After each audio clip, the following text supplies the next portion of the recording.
Bonjour à tous. Donc, dans cette vidéo qui fait suite à la présentation théorique de l'intervalle interquartile, nous verrons dans cette vidéo un exercice d'application pour le calcul de l'intervalle interquartile. Donc, en première partie, nous verrons le cas discret et dans une seconde partie, qui fera l'objet d'une deuxième vidéo, nous verrons la détermination de l'intervalle interquartile dans le cas continu par l'interpolation linéaire.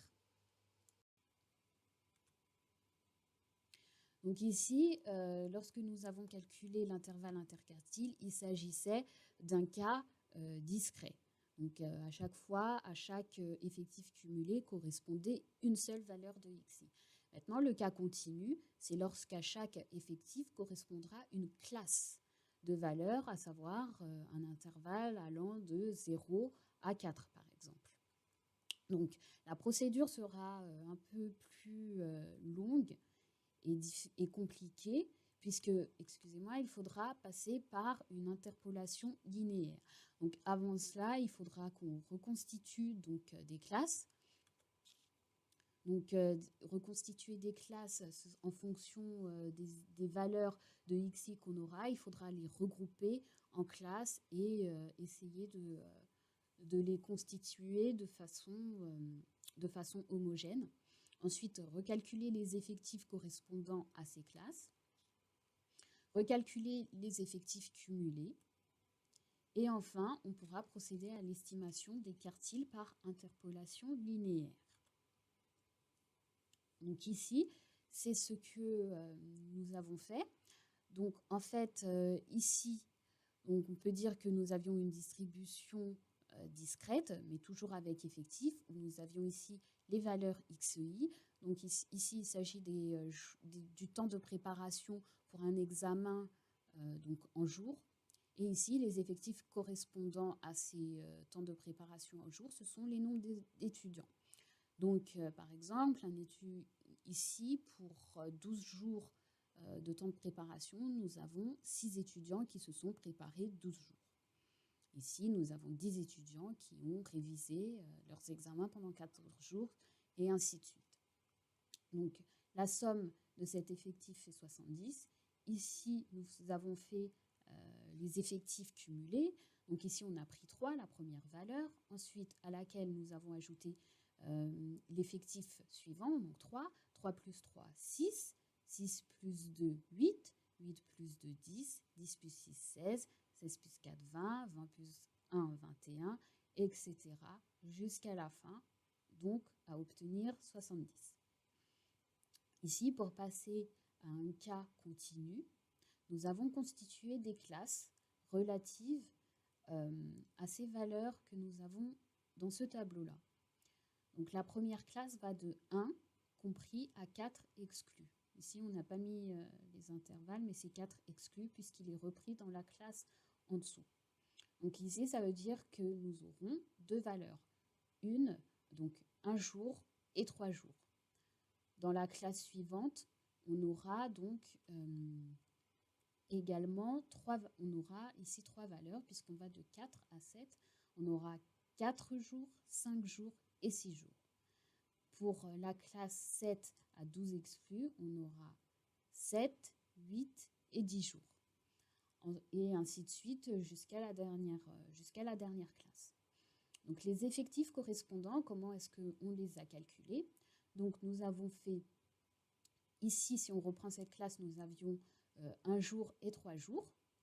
Alors 1 jour correspond à 3 étudiants, donc un effectif de 3. 3 jours correspond à 3 étudiants, un effectif de 3. L'effectif associé à cette classe sera de 3 plus 3 égale à 6. On va faire un second exemple avec la seconde classe, 4, 7. Donc c'est 4, 5, 6. L'effectif correspondant à la valeur 4, donc 4 jours de révision, c'est 2 étudiants, donc c'est 2.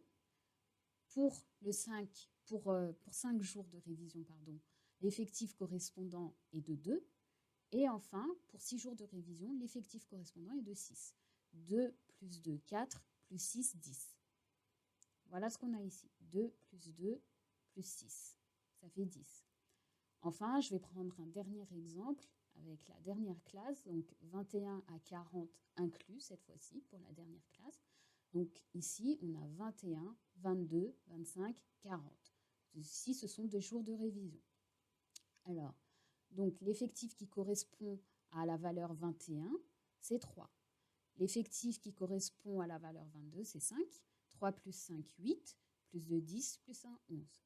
Ici, on a bien 11 et on doit retrouver exactement le même nombre d'effectifs total, à savoir 70, 70 que l'on retrouve ici et là. Ensuite, on effectue l'effectif cumulé, donc ça c'est très facile, on sait le faire. Donc on prend la première valeur 6, auquel on ajoute l'effectif suivant 10, ça nous fait 16. 16 plus 7, 23. 23 plus 20, 43. 43 plus 16, 59. 59 plus 11, 70. Et nous avons l'effectif cumulé donc et l'effectif associé aux classes que nous avons constituées. Donc ici, ensuite, on a tracé la courbe des effectifs cumulés. Cette courbe va nous aider ensuite pour déterminer les quartiles par interpolation linéaire. Alors, donc ici, n sur 4, c'est la même chose que de faire 1 sur 4 multiplié par grand N. Ça fait 70 divisé par 4, donc c'est égal à 17,5. Et dans ce cas, lorsqu'on a des chiffres à virgule, on prend toujours la valeur supérieure. Donc ici, on prendra 18. Donc là, qu'est-ce que ça signifie? Ça signifie que Q1, donc le quartile Q1, se situe à la 18e position de notre distribution. Alors ici, on va regarder à quoi correspond 18.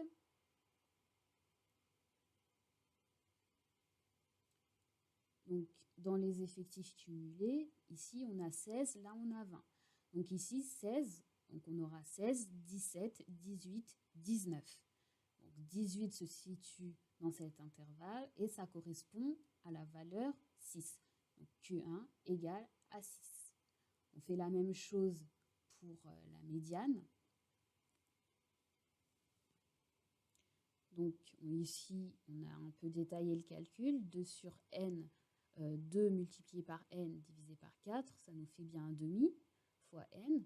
Donc ça fait 70 divisé par 2. Et ici, on voit bien que notre distribution est coupée en deux parts égales. Donc 50% de valeur au-dessus, 50% de valeur en dessous. Donc Q2 correspond à la 35e valeur. On regardera dans le tableau. 35. Ici, on a 29. Ici, on a 33. Ici, on a 43. Donc 33, 34, 35. Donc 35 correspond à la valeur Q2 égale 13.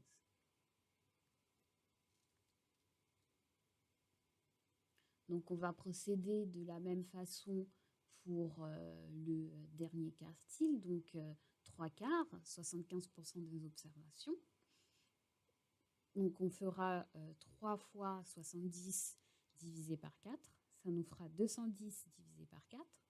On trouvera 52,5, ce qui correspondra à la 53e valeur de notre distribution. Alors, maintenant, on regarde au niveau des effectifs cumulés où se situe cette 53e valeur. Ici, nous avons 47, 48, 49, donc c'est pas ça. Ici, nous avons 50, donc la valeur suivante, c'est 54. Donc ici, on aura 50, 51, 52, 53. C'est donc ici, Q3 égale 16. Ce que nous avons écrit ici. Voilà, donc ça, c'était la détermination des quartiles dans le cas discret.